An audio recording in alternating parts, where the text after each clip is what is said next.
So, good evening, my dear children. Since many of my Mizoram students are having a network issue, I thought that I will do some recordings also. So, as we have already studied the basics in the class, like let's see what is the second module. See, the second module is mainly dealing with the runoff, its components, okay?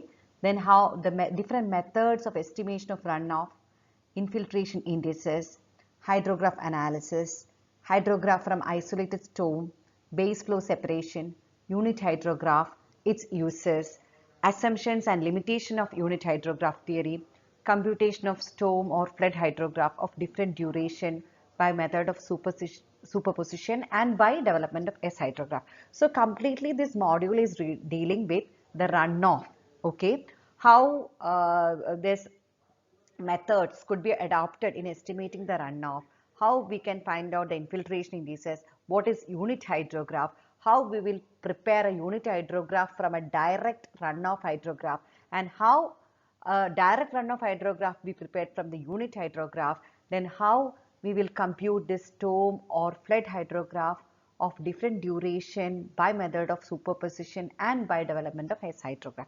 So this module deals with all these aspects. It consists of theory part as well as problem part. Okay. Now, what is basically runoff? Okay. It is the water flowing over the land, making its way towards rivers, lakes, oceans, etc. as surface or subsurface flow. Okay. Surface flow is there as well as subsurface flow is there. Okay. So now let's move on to the components of runoff. Okay. So this components of runoff includes surface runoff, subsurface runoff and groundwater flow. Okay. So this surface runoff is the part of the precipitation which flows over the land to the rivers and lakes, and it will finally discharge to the sea. Okay. The subsurface runoff is the portion of the precipitation which will infiltrate into the ground. It will run horizontally as subsurface water and it will reach as the streams and the rivers. And the groundwater flow is that some of the precipitation will infiltrate deep into the ground, okay, and it will move as a groundwater flow, and either due to surface water groundwater interactions, this groundwater will also finally reaches the oceans. So these three are the main components of runoff, that is surface runoff, subsurface runoff and groundwater flow. Then now let's see what are the main factors which will affect the runoff.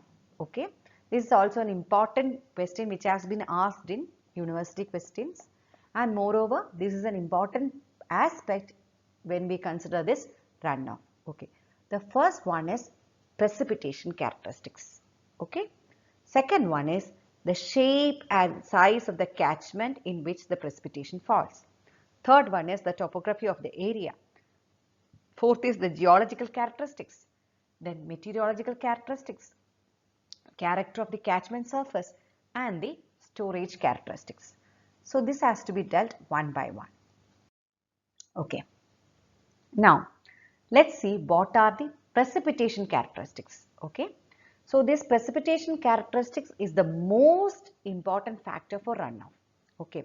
That means the runoff depends on the type of the storm, its duration which will cause us the precipitation. Okay.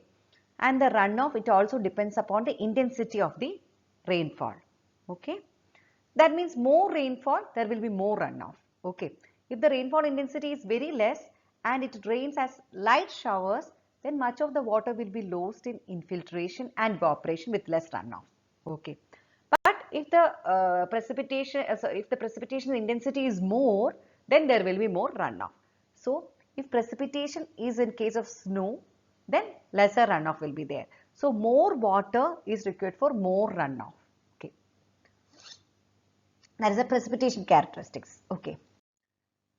Next, let's see the next characteristics, that is the shape and size of the catchment.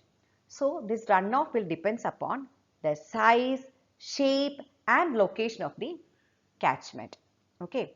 Generally, more rainfall on smaller area result in greater runoff, and less runoff in larger catchment because due to uniform rainfall over the entire area, thus only few tributaries of stream feed water to the main stream during a particular storm. Okay. So the shape and size of the catchment is very important factor which will affect the runoff in an area. So the types of catchment includes two types. One is the fan-shaped catchment and other one is the fern leaf catchment. Okay. So see, this is a fan-shaped catchment. Okay, you can see this is a fan-shaped catchment. Its shape, see, fan-shaped one. Okay. So in this, all the tributaries are approximately of the same size. If you are seeing the tributaries, they are of the same size. It gives greater runoff because the peak flood from the tributaries is likely to reach the main stream approximately at the same time. That means all the water from these tributaries will be reaching the main stream approximately at the same time. Okay.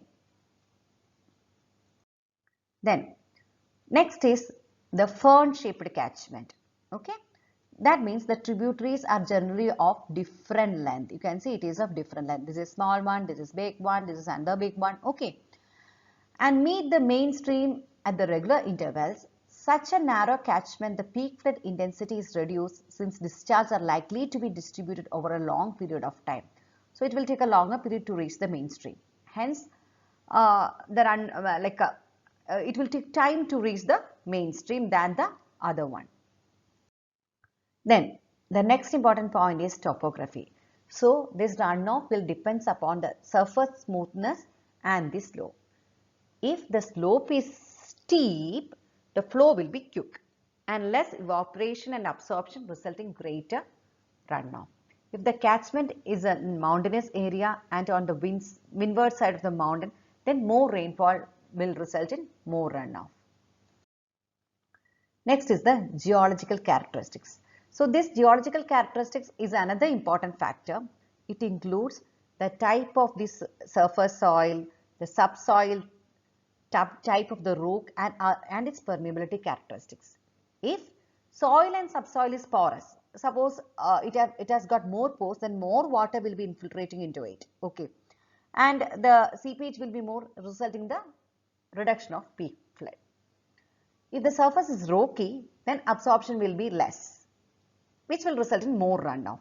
But if the rocks has got fissures, then more water will be percolating into it, and thus that means the runoff will be lesser when the fissures are there in the rocks. Next is regarding the meteorological characteristics. That is, runoff may be affected by the temperature, wind and humidity. Okay. If the temperature is low and the ground is saturated, runoff will be greater. If the temperature is high and greater wind velocity is there, it will give rise to greater evaporation loss and it will result in lesser runoff. Then character of the catchment surface is the next point. That means it will depends upon the surface condition like drained, undrained, natural or cultivated. Okay. If the surface has no natural drainage, then absorption loss will be more. If more area of catchment is cultivated, it will result in lesser runoff. Okay. So vegetal cover reduces the runoff in a smaller way. Non-vegetal cover, reduction in bigger stones. Storage characteristics. Okay. The artificial storage such as dams, weirs, etc. and natural storage such as lakes, ponds, etc. tend to reduce the peak flow. So it also will give rise to greater evaporation losses. Okay. So now you have studied what are the factors which affects the runoff. Okay. Now our next part will be runoff cycle, which we will deal it in the next video. Okay. Thank you.